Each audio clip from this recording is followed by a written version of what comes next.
Hello, darling. How are you this evening? I know you can't speak, and I certainly don't expect you to get up and greet me properly, but I expect you to at least turn your head towards me when I'm talking to you. I suppose you're in a sour mood after yesterday. I'm a bit put out myself, you know. I'm still in a great deal of pain after you bit my lip. That was completely uncalled for. All I wanted was a kiss. You're supposed to be an adult, but you're acting like a rabid dog, biting down so viciously and shaking your head. You're lucky you didn't take my lower lip clean off. It's a good thing face masks are still so common, or people might have asked questions. I couldn't even go to the doctor. I had to stitch it up myself. It will be all right with time, I suppose. There may be a scar, but it will heal. You aren't sorry at all, are you? I know we missed breakfast, and I apologize for that. I don't believe either of us was ready to talk then. I needed time to think, and I expect you did as well. Still, you must be starving. To make up for it, I made your favorite for dinner. Please open up. Are you on a hunger strike now too? Eat. Eat, or I won't feed you for a week. Very good. Thank you.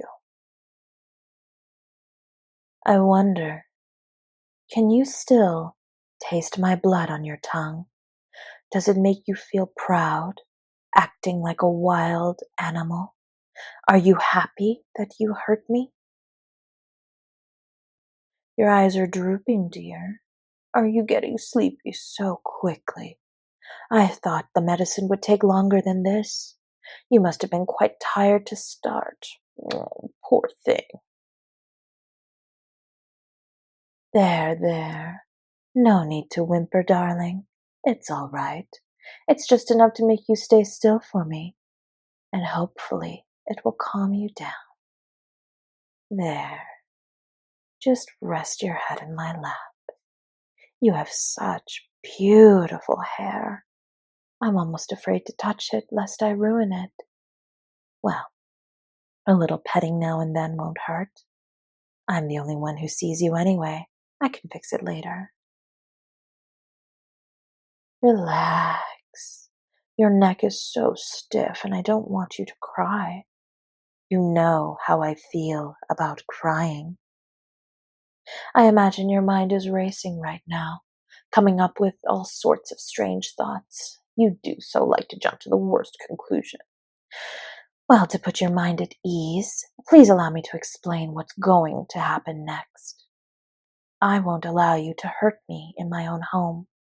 You've been using your teeth as a weapon, and that cannot continue. At first, I thought about pulling out your teeth or filing them down, but that would be bad for your health and would ruin the lines of your lovely face.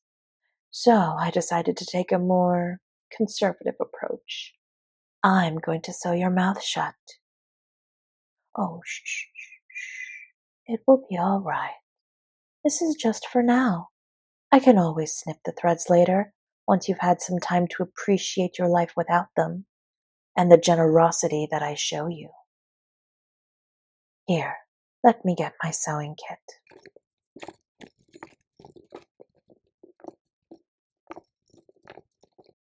I'll let you pick the color of the thread, all right?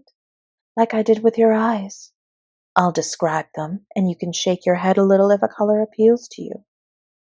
I would hold them up for you to see, but, well, there's not much sense in that now, is there? Your glass eyes look very pretty, you know. I think you would like them. I do hope they aren't too uncomfortable. Now, which color would you prefer? This one is a fire engine red. The next is a cheerful yellow, like a child's drawing of the sun. I have 2 shades of gray, one quite pale, the other charcoal. Let's see, what else do I have? Forest green, navy blue, white, lilac. I'm running out of colors, darling. Did you like any of them? Should I go through them again? You are so stubborn. I give you so many choices and you won't accept any of them. I suppose I'll just have to choose for you. Black, I think. I have plenty of black thread and it will suit you well enough. Now let's see how you're progressing. Move your head for me, please. Are you being stubborn again, or are you truly paralyzed? Let me lay my head on your cheek and... Ah, perfect. Just a twitch. I think the medicine has worked well enough that you won't be shaking your head and snapping your teeth at me. I know you have very little movement right now, but I would suggest refraining even from that while I work.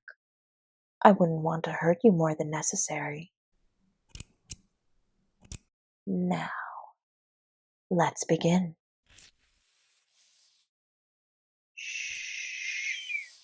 It will just take a few minutes, darling.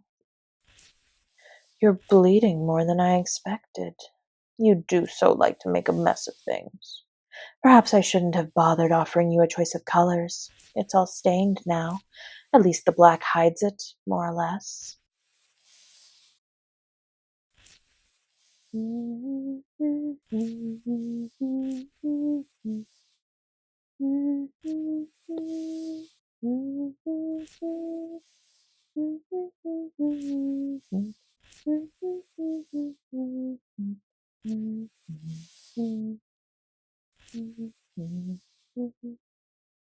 I think perhaps I'll tie it off here and begin sewing from the other side.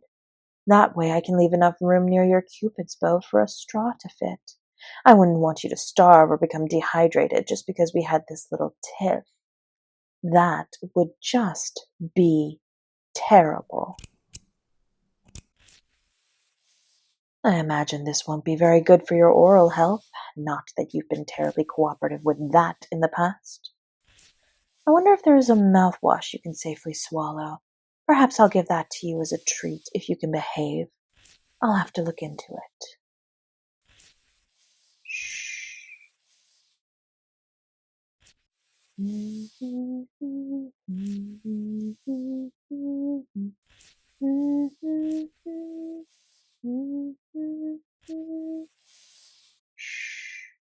You're doing so well. Just stay still and quiet for me. It's almost finished. There, all done. Now let me clean you up and get some bandages wrapped around your stitches to help you heal. But first...